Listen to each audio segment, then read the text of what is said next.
Hi everyone, this is Sam from Booredatwork.com, and today we're taking a 1-month look into the HTC One M8. The HTC One M8 is a flagship device from HTC, and some of its features are pretty awesome. However, there are a few features it has which I think needs improvements, and there are other features which I think, hey, they might want to do away with. Now, I'm going to do something different today, I should say. And what we're going to do is we're going to break it into those 3 sections I just mentioned. One will be sections about things I actually like about the phone. The next is going to be basically things I could do without on the phone. And the last are basically things I think have a good start on the M8 and could do better if HTC actually spend R&D on those particular features to make them the best that they could be. Now, let's go ahead and actually have a look at the first thing I think is probably the greatest feature on this phone. Now, it might not actually be on the phone, but it's an accessory created for the phone itself, and that is the phone cover case. Now, the phone cover case actually gives you a very, or should I say the flip cover case actually gives you a very interesting view of what of something HTC is trying to do here. HTC is trying to give you a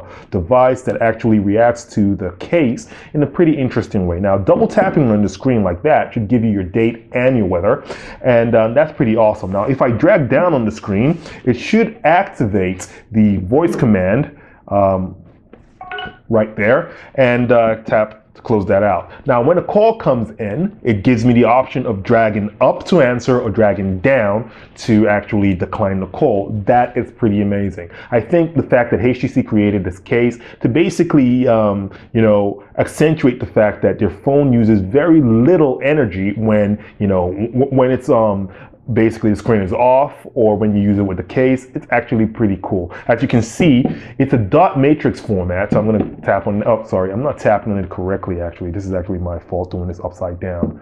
So, there. So basically when you click that, you can see it's basically a dot matrix format here, which gives the impression of actually using very little battery life.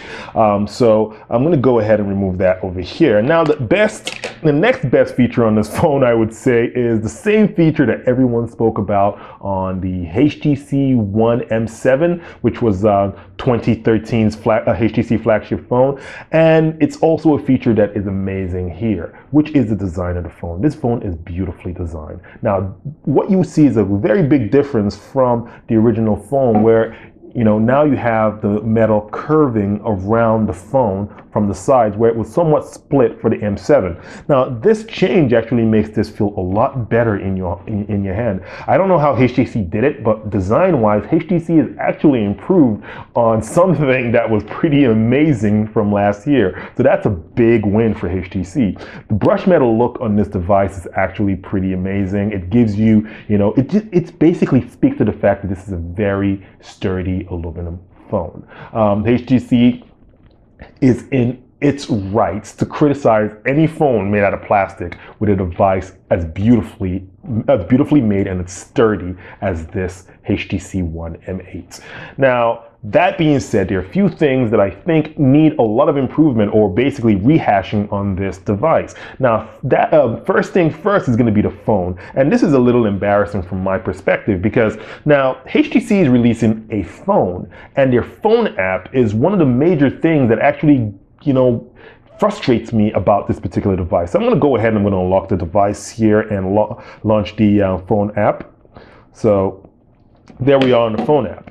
Now, the phone app is pretty standard when you're trying to make a call. One thing about the phone app that I actually do like is the fact that they've actually integrated your contact list and the phone app pretty well. Now, HTC has broken it up into a few different sections, so you can start out by having your call history, phone, favorites, contacts, and groups. So HTC has broken it down in that way, with your phone being the second section. Now, my first issue with the phone app is simply this. Now, let's say I'm going to call, I'm in the middle of a call. I'm going to call Halovision, my service provider there. And while it's calling, I want to enter in the options using the touch screen. Now, I launched the touch screen, but now I realize that I want to now use my Bluetooth device, or I want to mute the phone. Whoa, guess what? I can't mute or change the output source in this device. Now, you would think that this would be done by the option button over here, but the option button over here allows you to hold,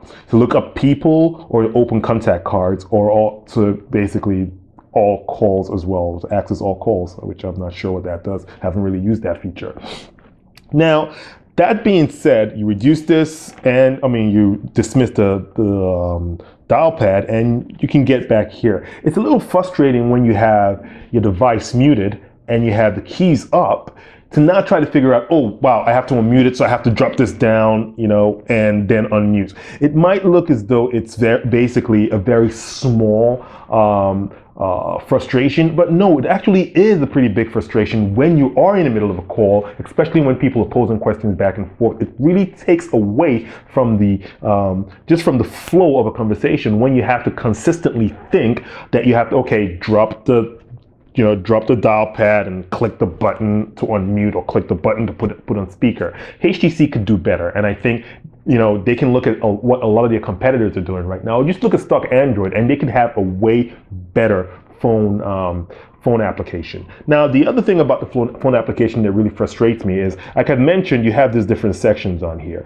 The fact that you have these sections, while I think it's pretty cool, also adds to my frustration because HTC has enabled search on some, but not all of those screens. 1. 2, when you search within those screens, let's say you search within your recent contacts, what will happen is HTC would only search within that section. So your search results are limited to that section, which I think is pretty ass backwards.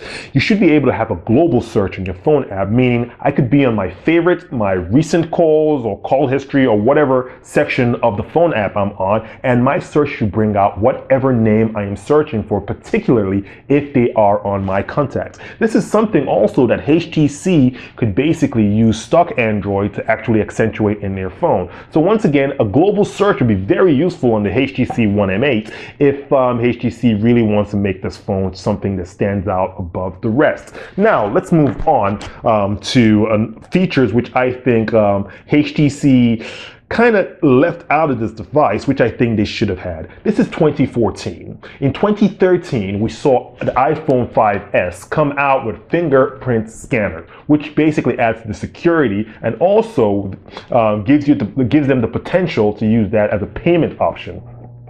In 2014, which is this year, Samsung came out with a Galaxy S5, which also has, the fingerprint scanner. Chances are your next Nexus or whatever phone you get will have a fingerprint scanner on there. Now, HTC feels as though it's basically behind the pack, which it really isn't, because it does not have that fingerprint scanner. Why doesn't HTC have that fingerprint scanner? And the only thing I can think about is this, the lackluster camera. Although HTC has gone ahead and basically proven to all of us that it is aware that your camera or your phone, your smartphone is becoming your camera of choice by basically giving you this dual camera setup. It looks as though the R&D that was put into this camera setup took away from features that should be standard in 2014 when you talk of a smartphone. So that's a little disappointing from this device.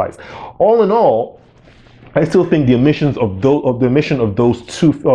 that feature doesn't really take away from the entirety of the phone. Another feature which is missing on here is the fact that this doesn't have a wireless charging capability. While wireless charging is not the end-all be-all of charging options, it is a growing section of the charging market when you're talking about chargers, or should I say a charging technology such as QI or Qi, that could basically, be your one-stop charging base for all your devices. People are looking for that one charger to rule them all, and that might just be the saving grace of any device you get this year, the fact that you can drop it on a charger and have that work. Now, HTC has admitted that it's not the biggest omission, but it is somewhat of a nagging irritation, simply because I have used phones from last year which, while they didn't have wireless charging integrated, they did have the option of basically updating them so they do work with Qi chargers and other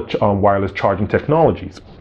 Now, moving on to what I think was pretty impressive about this device and, should be updated on the next iteration, probably the M9 of the HTC One. Now, let's look at this, the case again. While I show you the features that were on the case, you are limited in the amount of features you have. You're limited to answering phone calls, dropping phone calls. You're limited to dates and time notifications. I'm sorry, use time notifications and weather notifications, and you're limited to also using just the voice command on here. Now, those options are pretty great, but I would like to see somewhere where HTC actually has, or should I say, I would like to see a time when HTC actually integrates text messaging and emails into this pretty amazing flip cover, as well as having third-party apps work with the cover as well. So that would be things such as LinkedIn, Hangouts, Facebook notifications. I would like to see more notifications when using the front cover. That being said, once again, this is a sleeper hit for HTC, so you can tell that they could probably do that within this generation of the device. Maybe a software update would actually take care of that. Now, the next issue I do have with the device, which I think, not issue, I should correct myself. The next thing I should say about the device that needs improvement, and I think HTC would basically be better for if they continue to improve this, is the camera. Yes, I did mention that the camera itself, the dual camera setup, was actually did provide lackluster results. However, the lackluster results notwithstanding, you do have a commitment by HTC to acknowledge the fact that our smartphones are our go-to cameras. And they're basically making bold moves to actually make that happen. I'm looking forward to seeing this dual camera setup or whatever other camera technology HTC integrates into the M9 or the HTC One 2015 or whatever they call their next flagship device. Because I'm pretty sure that they would have learned from this experience, or hopefully they would have learned from this experience and given us a better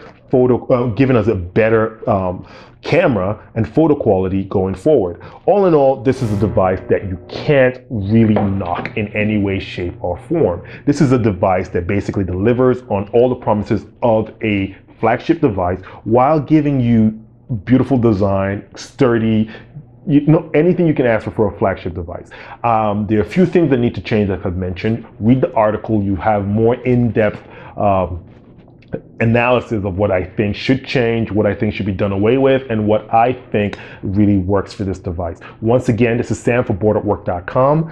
This is the HTC One M8. Enjoy your entertainment.